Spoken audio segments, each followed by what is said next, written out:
The way most of us think about productivity is stuck in overdrive, doing more, faster, and squeezing every minute for maximum output. But if you've ever noticed your best ideas popping up when you're on a walk, staring out the window, or soaking in a warm bath, you know there's a better way. Productivity isn't just about getting things done. It's about creating the conditions where creativity, focus, and energy can flourish.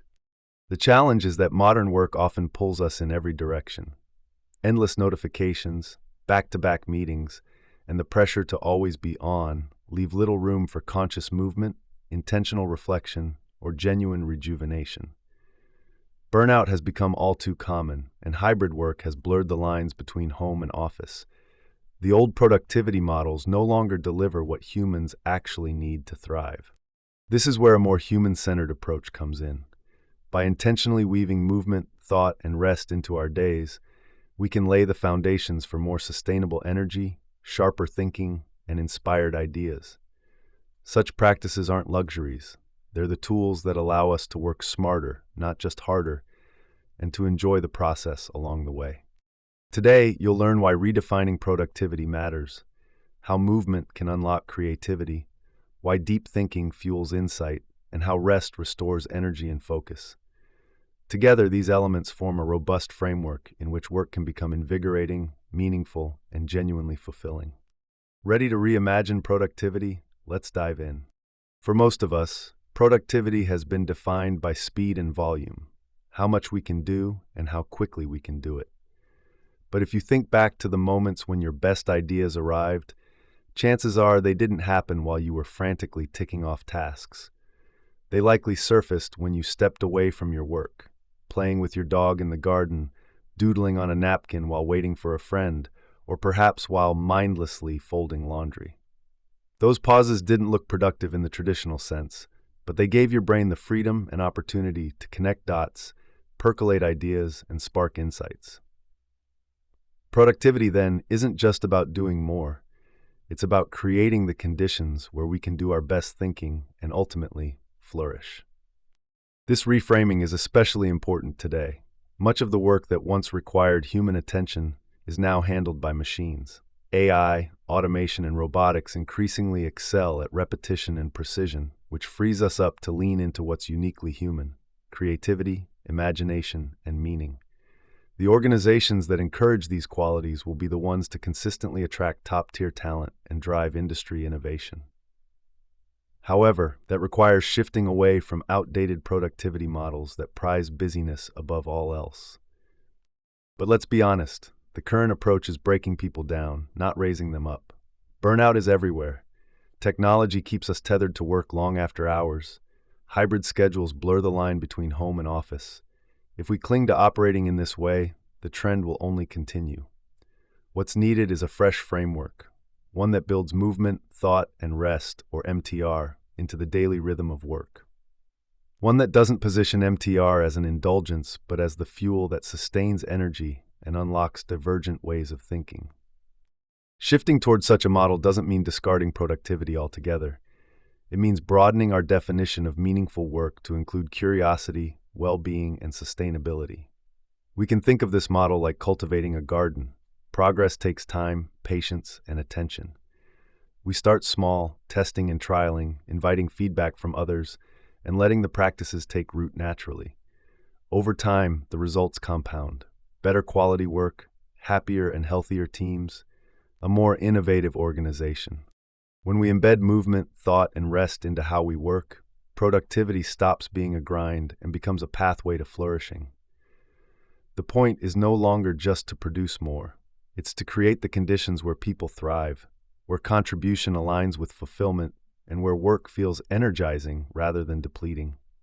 That's the real promise of reimagined productivity. And MTR is our ticket there. If flourishing is the true goal of productivity, then movement is its most vital building block.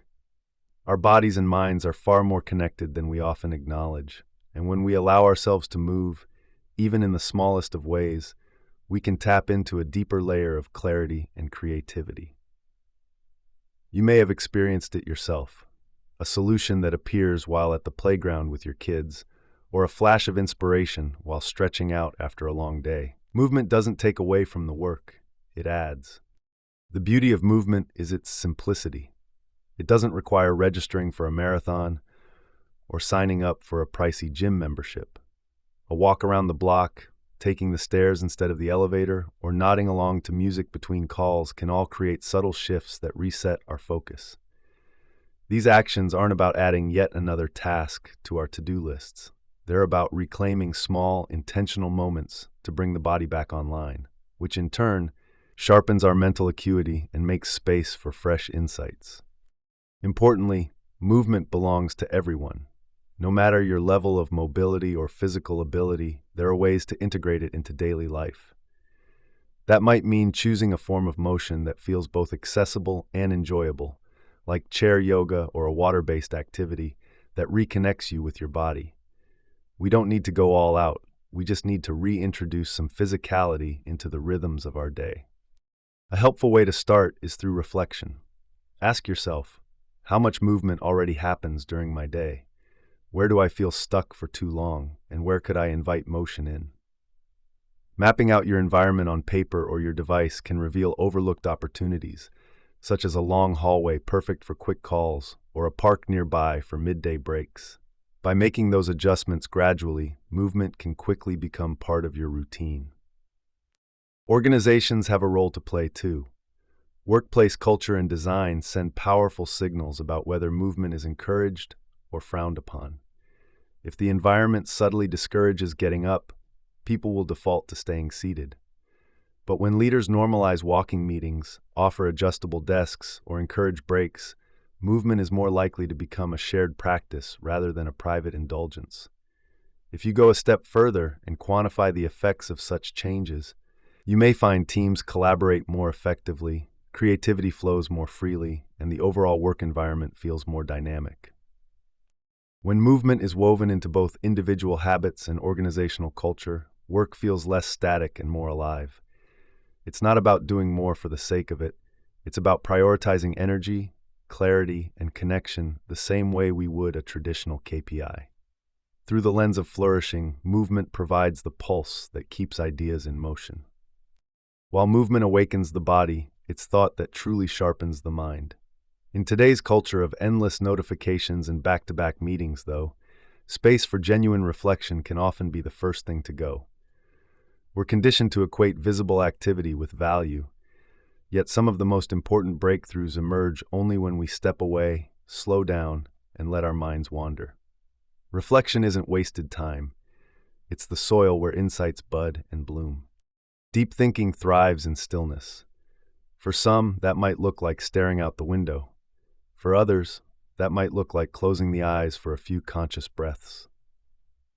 Neuroscience shows that the brain can make surprising connections when it's not under immediate pressure to perform.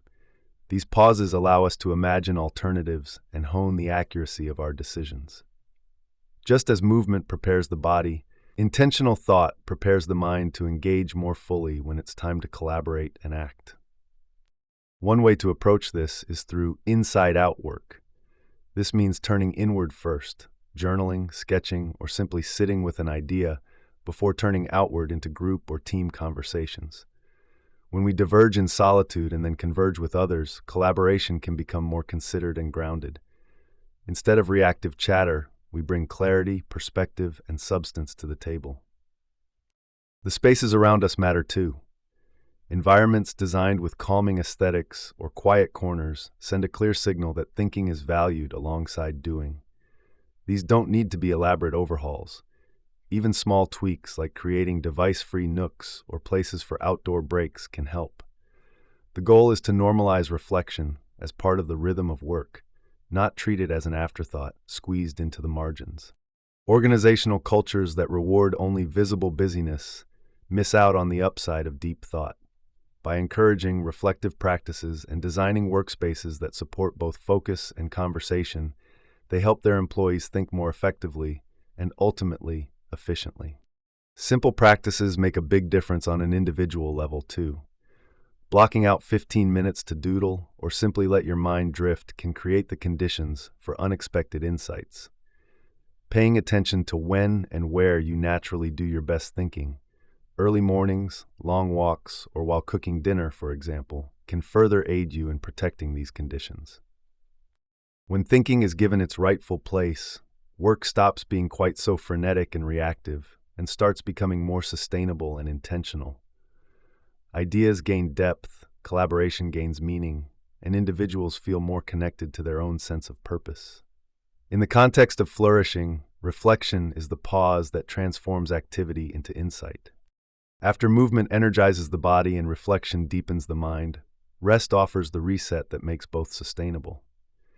Yet in many workplaces, rest is still treated as a guilty indulgence or a perk to be earned. However, the reality is that without time to genuinely restore, well-being erodes, creativity dies, and productivity stalls out. Rest is not the absence of effort, it's the foundation from which our efforts matter. We can think of rest as doing less, better. It's the deliberate choice to create space for recovery so that when we return, we're more resilient, sharper, and more capable of taking imaginative leaps. That might mean sleep, but it can also mean meditation, reading, or even gardening.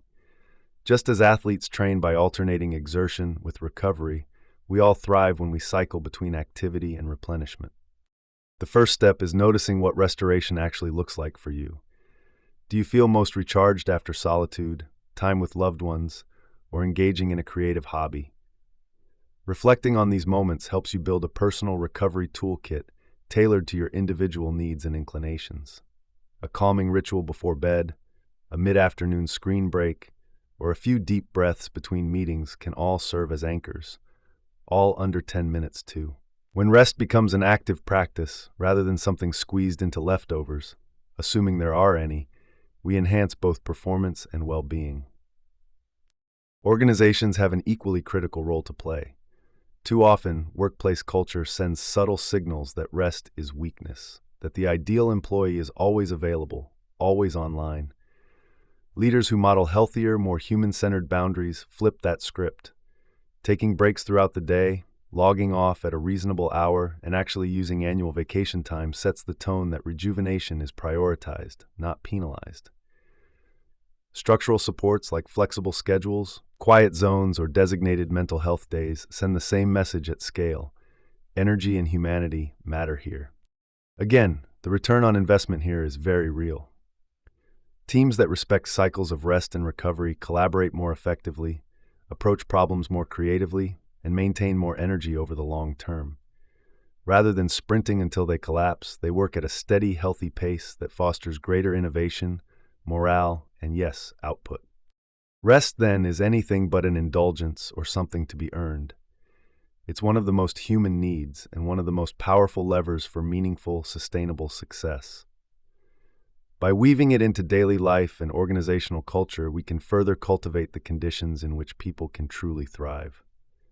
Such is the promise and power of MTR.